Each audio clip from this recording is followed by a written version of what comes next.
नमस्कार, बहुत स्वागत है आपका। मकर राशि साल 2025 के 3 महीने अप्रैल, मई और जून महापरिवर्तन होने जा रहा है। साल 2025 मकर राशि वालों बहुत विशेष आपका रहेगा, क्योंकि अप्रैल, मई, जून में जो ग्रह हैं उनका महापरिवर्तन होगा।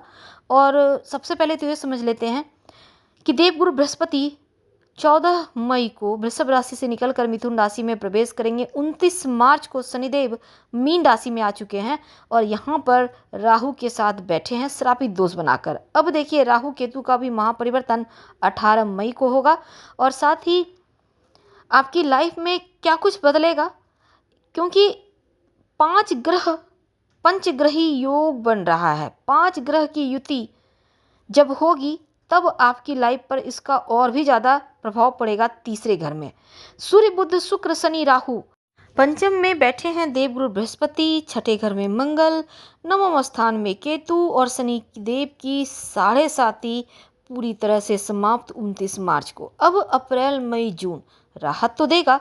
अब 7.5 के बाद क्या एकदम से चमत्कार होगा या धीरे धीरे स्थिति बढ़िया होगी? तो देखिए, एकदम से चेंज नहीं होता चीज़ें। हाँ, पॉजिटिव रिजल्ट मिलने लगते हैं, दिमाग को सुकून मिलता है, चीज़ें शांत होने लगती हैं। तो मन में जो आतंक था, मन में जो चल रहा था बहुत हलचल, वो खत्म होगा। तनाव से मुक्ति मिलेगी, धीरे धीरे आप बाहर निकलेंगे। पर अब समझते हैं ग्रहों की ये स्थिति आपकी लाइफ पर कितना प्रभाव डालेगा। और ये प्रेडिक्शन चंद्र राशि पर आधारित है। वीडियो के अंत तक बने रहिए। वैसे तो सूर्य, राहु भी विराजमान है तीसरे घर में और 18 मई तक आपको ध्यान रखना होगा। शनिदेव के साथ राहु बैठे हैं श्रापित दोष बनाकर। भले ही 7.5 समाप्त हो गई है, लेकिन जो श्रापित दोष है राहु का, ये जरा मुश्किल में डालेगा आपके स्वास्थ्य को, तो अपना केयर कीजिए। हाँ, यात्राओं के योग बनेंगे, खाने पीने का ध्यान रखिएगा। 18 मई से पहले शनि राहु जब एक साथ हैं तब दोनों पाप ग्रह हैं, तो स्वास्थ्य का ध्यान रखना तो बनता है। क्या करेंगे? ओम होंग जुंग सह, इस मंत्र का जप रोज सुबह के समय 21 बार जप कर लीजिएगा, या आप चाहें तो राम रक्षा स्तोत्र का पाठ भी कर सकते हैं। दोनों में से कोई एक काम कीजिए, आपको लाभ होगा। हालांकि 18 मई के बाद स्वास्थ्य में सुधार होगा। जो विद्यार्थी हैं पढ़ाई लिखाई के मामलों में, खासकर अगर आप सरकारी नौकरी के लिए तैयारी कर रहे हैं, आप कहीं दूर जाकर पढ़ाई करना चाहते हैं, एडमिशन लेना चाहते हैं, तब बृहस्पति बैठे हैं आपके लिए। पढ़ाई लिखाई के मामलों में समय अनुकूल है, ज्ञान बढ़ेगा। शुक्र भी उच्च के हैं, तो पढ़ाई के मामलों में समय अनुकूल है। और 14 अप्रैल के बाद जब सूर्य उच्च के हो जाएंगे तब समय और भी अच्छा रहेगा। 14 अप्रैल से 15 मई के मध्य आपके लिए समय अनुकूल है। वैसे तो 15 जून तक आपके लिए समय बढ़िया है, क्योंकि सूर्य जो है आपके लिए यहाँ पर अच्छे योग बनाकर बैठे हैं, तो पढ़ाई लिखाई के मामलों में तरक्की करेंगे। जो भी डिसीजन लेना चाहते हैं, कहीं एडमिशन वगैरह के लिए, आप कुछ नई चीज़ों को सीखना चाहते हैं, तो मन में जो आइडियाज़ हैं वो तमाम चीज़ें आपको आगे ले जाएंगे सफलता की तरफ। तो 18 मई को राहु केतु का महापरिवर्तन होगा, ये भी हम जानेंगे विस्तार से। अगर आप अपनी कुंडली का विश्लेषण कराना चाहते हैं तो व्हाट्सएप नंबर पर आप मैसेज कर सकते हैं। अब हम बात करते हैं आपके प्रेम जीवन की। तो शुक्र के साथ राहु बैठे हैं, तो रिश्तों का थोड़ा ध्यान रखना है। छोटी छोटी बातों पर थोड़ा सा, जैसे होता है ना कि चीज़ें मन को नहीं भाई तो आप इरिटेट हो गए, कुछ भी जवाब दे दिए, इनसे बचें, वरना रिश्तों में दूरियां आएंगी।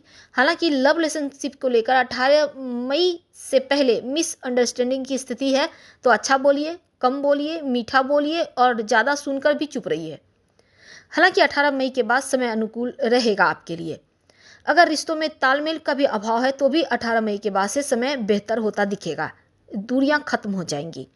वैवाहिक जीवन, भाग्य, करियर की बात भी करेंगे, लेकिन वैवाहिक जीवन जो है आपके लिए, आपके सप्तम भाव के जो स्वामी है चंद्रमा, और शनि देव चंद्रमा में बहुत दूरियां होती हैं। शनिदेव की महापरिवर्तन, हालांकि देखिए जो चंद्रमा हर 2.25 दिन में राशि परिवर्तन करता है, तो आपके रिश्तों में, खासकर वैवाहिक जीवन के मामलों में, आपको जीवन साथी के साथ तालमेल बनाकर चलना होगा। दूरियां ना हो इसका ध्यान रखना होगा। वैचारिक मतभेद से आपको बचना होगा, ठीक है। अगर आपके जीवन साथी कुछ कहते भी हैं तो चुप रहिए, सुन लीजिए, क्योंकि घर तो आप ही लोग दोनों को चलाना है। आप दोनों में टेंशन होगी तो घर परिवार बिखर जाएगा, इसलिए चुप रहें। 18 मई तक स्थिति को संभल जाने दें, फिर चीज़ें बढ़िया हैं। तो राहु के साथ बुध, सूर्य, शुक्र सब बैठे हैं।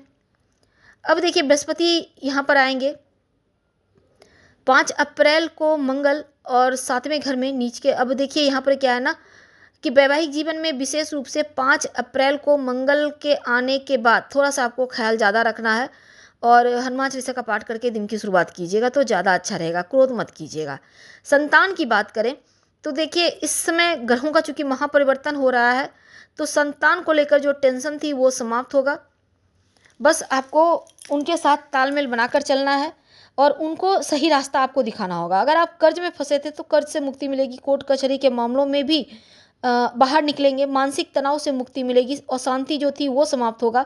जिम्मेदारियां जो बहुत ज़्यादा थी आप पर बोझ बनकर जो चीज़ें आपको टेंशन दे रही थी वो अब टेंशन समाप्त होगा। देव गुरु बृहस्पति 14 मई को आपके छठे घर में 1 साल तक यहाँ रहेंगे। तब आप देखिएगा आपके अंदर जो धर्म की तरफ जुड़ेंगे, यात्राएं होंगी, वाणी में मिठास आएगा, नई चीज़ों को सीखेंगे, नए लोगों से जुड़ेंगे। बृहस्पति आपके दूसरे घर को देखेगा तो संतान प्राप्ति के योग तो बनेंगे ही, साथ ही दसम घर को देखेंगे तो मैनेजमेंट के गुण देंगे आपके अंदर, प्रमोशन के योग बनेंगे। आपके स्थान परिवर्तन के योग के साथ गुरु चूंकि शुभ ग्रह हैं तो ऐसे में करियर के मामलों में सकारात्मक फल मिलेगा। राहु केतु 18 मई को महापरिवर्तन करेंगे। तब आपके लिए चीज़ें डिटेल से तो हम चूंकि थोड़ी सी आपको बतला दें कि राहु जब दूसरे घर में आता है तो थोड़ा झूठ बोलना सिखाता है। राहु दूसरे घर में आता है तो लोग नशा वगैरह में भी पड़ जाते हैं, तो लेकिन आपको दूर रहना है। झूठ कम बोलिए, नशा ना करें, चालाक बनेंगे, वाणी में मीठापन आएगा, वाणी आपकी बहुत सारी मुश्किलों से आपको बाहर निकालेगा। ये चीज़ें बढ़िया रहेंगी। तो क्या आपको करना है ये थोड़ा डिसीजन तो आप भी ले पाएंगे। ऐसा नहीं कि राहु आपको मति भ्रम देगा, देता तो है लेकिन आप सोच समझ कर आगे बढ़ें। हाँ, राहु इच्छाओं को भड़काएगा, भाग्य का साथ मिलेगा, करियर का साथ मिलेगा। अब बुध जो है वो भी आपके लिए अनुकूल है तो बुध से भाग्य को सपोर्ट मिलेगा।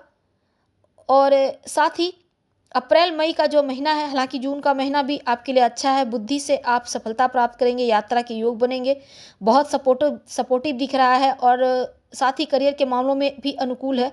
उपाय के तौर पर क्या करेंगे पहले ये समझ लेते हैं। रोज शाम में ओम संग शनिचराय नमः, राशि के स्वामी हैं तो कम से कम 11 बार रोज पढ़ लें। हालांकि शुक्र उच्च के बैठे हैं तो सीनियर के साथ, बॉस के साथ तालमेल बनाकर चलें और ओवरऑल समय ठीक है। समय का फ़ायदा आपको उठाना चाहिए। पॉलिटिक्स वगैरह में भी सफलता देगा यहाँ पर शुक्र शनि राहु मिलकर, तो इसका भी आपको समय का फ़ायदा उठाना है। आप किस पोजीशन पे हैं इसका फ़ायदा उठाइए और किसी की बातों में आने से बचिए। खुद अपना दिमाग यूज कीजिए। हम आपसे विदा लेंगे। लाइव से मैच करें या फिर आपको जानकारी अच्छी लगे तो लाइक कर सब्सक्राइब करें, शेयर करें, कमेंट करें। धन्यवाद।